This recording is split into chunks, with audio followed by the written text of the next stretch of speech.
మీరు అబ్బా తండ్రి అని పిలువగా ఆయన మీ ప్రార్థన ఆలకిస్తాడు. దానికి వీరు పెట్టుకున్న టెక్నిక్ ఏంటంటే, మీరందరూ పాపాత్ముల ప్రార్థన దేవుడు ఆలకించడు అనే భయం వారిలో పుట్టించి పరిశుద్ధులు ప్రార్థన చేయాలని పరిశుద్ధులను వెతుకుంటూ తిరుగుతున్నారు.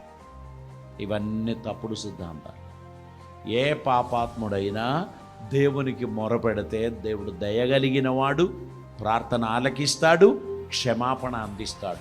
పరలోకమందున్న మన తండ్రి మన ప్రతి సమస్యల నుండి మనల్ని విడిపించడానికి నమ్మదగిన వాడు. దేవునికి స్తోత్రం. మన శారీరకమైన సమస్యలు ఆయనకి చెప్పొచ్చు, మన ఆత్మీయమైన సమస్యలు కూడా ఆయనకి చెప్పొచ్చు. కొంతమంది ఏమంటారంటే, ఇది పరిశుద్ధ స్థలం, రోగులైన వారెవరు రావద్దు ఇక్కడికి అంటారు. కోవిడ్ వచ్చిన తర్వాత నేను కూడా అన్నాను, ఏమని, మీకు తుమ్ములు ఉన్నాయి, మీకు జలుబు ఉన్నాయి, దగ్గున్నది, ఇంట్లో ఉండి లైవ్గా చూడండి అని చెప్పడంలో ఉన్న ఉద్దేశం, పక్కనున్న వారు మీ నిమిత్తం రోగి కాకూడదు, వారి ద్వారా మీరు రోగి కావద్దు అనే ఉద్దేశంతో మనం చెప్తాం. కానీ దానికి వేరే ఉద్దేశాలేమీ లేదు. దేవుని సన్నిధికి వచ్చేటువంటి వారు ఏ పాపి అయినా రావచ్చు, ఏ త్రాగుబోతు అయినా రావచ్చు, ఏ నరహంతకుడైనా రావచ్చు, దేవుడు అందరినీ క్షమించడానికి, ప్రేమించడానికి దేవుడు ఇష్టపడచ్చు. కొంతమంది స్త్రీలకు చెప్తారు, మీరు మాసంలో 10 రోజులు మందిరానికి రాకు, ఎందుకంటే మీరు అపవిత్రులు. ఎవ్వరూ అపవిత్రులు లేరండి. యేసయ్య రక్తంలో కడుగబడిన మనమందరం దేవుని బిడ్డలమే. ఏ క్షణమైనా తండ్రితో మాట్లాడడానికి ఉన్న ఫ్రీడమ్ దేవుడు మీకు ఇచ్చి ఉన్నారు. తప్పుడు సిద్ధాంతాలు ఎప్పుడు కూడా మిమ్మల్ని దారి మళ్లించకూడదు. You are free to talk to him. మీరు ఆయన సన్నిధికి ఏ క్షణమైనా వెళ్ళవచ్చు. ఆయన కరుణాపీఠం దగ్గరికి ఏ క్షణమైనా మీరు రావచ్చు. దేవునికి స్తోత్రం. గుర్తుపెట్టుకోండి, ఇదొక పరిశుద్ధ స్థలం, ఇక్కడ ఎవ్వరెన్ రావద్దు, ఇక్కడ మేము మాత్రమే ఉండాలని చెప్పేటువంటి కొందరు ఉన్నారు. అది కూడా ఒక ఫులిష్నెస్. ఈ భూమి మీద పరిశుద్ధమైన స్థలం ఎక్కడా లేదు. పరిశుద్ధ స్థలం దేవుడు ప్రవేశించడానికి ఒకటి ఉన్నది. ఎక్కడ తెలుసా? మీ గుండె. మీ గుండె పవిత్రమైనదిగా, పరిశుద్ధమైనదిగా ఉండాలి. ఎవరైనా ఇశ్రాయేలు దేశానికి పోయి మేము పరిశుద్ధ భూమి నుండి మట్టి ఇక్కడికి తీసుకురాకు, ఈ మట్టి ఆ మట్టి ఒకటే.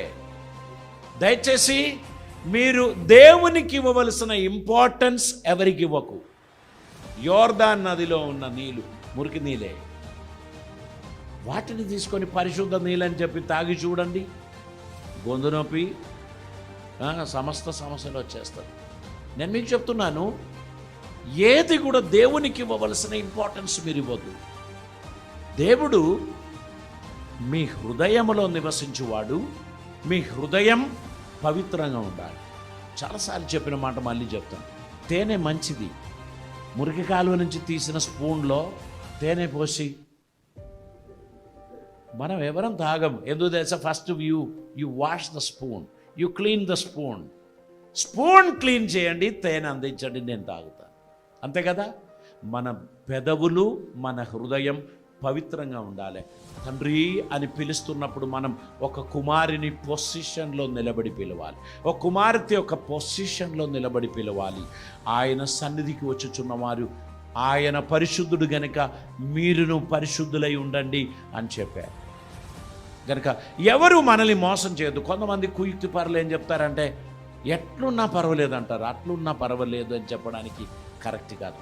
ఆయన పరిశుద్ధుడైనట్లు మనం కూడా కాస్త మన తలంపులలో, మాటలలో, క్రియలలో మనం పరిశుద్ధులుగా ఉండడానికి ప్రయత్నం చేయాలి. మీ జీవితం దేవునికి ప్రీతికరమైనదిగా మీరు సమర్పించడానికి మీరు ముందుకు రావాల్సిన మనం చేస్తున్నాను. He has all the authority in heaven and in earth. ఆయన భూమి అందును పరలోకమందును సమస్త అధికారము కలిగిన వాడు. ఆయనతో మాట్లాడుచున్నప్పుడు ఆయన ఏదైనా చేయగలడు అని మనం విశ్వసించాలి. అవిశ్వాసంతో ఆయన సన్నిధికి రావద్దు. నీ భయం ఎవరు కలుగజేశారు తెలుసా? సాతాను గారు కలుగజేశారు.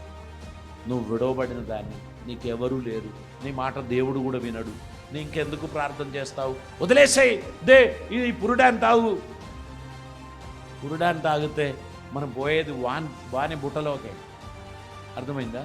అది మనకు దేవుడు అప్పగించిన పని కాదు. మన దేవుని సన్నిధిలో ఆయన కిష్టులుగా జీవించడానికి దేవుడు మనల్ని పిలిచారు గనుక ఆయన చిత్తం నెరవేర్చడానికి మన జీవితాన్ని సమర్పించాలి. మనం ఎలా ఉన్నా దేవుడు మనల్ని ప్రేమిస్తాడు. మనం ఇంకా మనల్ని క్రమపద్ధతిగా సమర్పణ కలిగిన వారిగా సమర్పించి ఆయన సన్నిధికి వస్తాయి. ఆయనకి ఇంకా సంతోషం. ఇప్పటి నుంచి ప్రతి ఒక్కరూ దేవునికి మొరపెట్టడం ప్రారంభించాలి.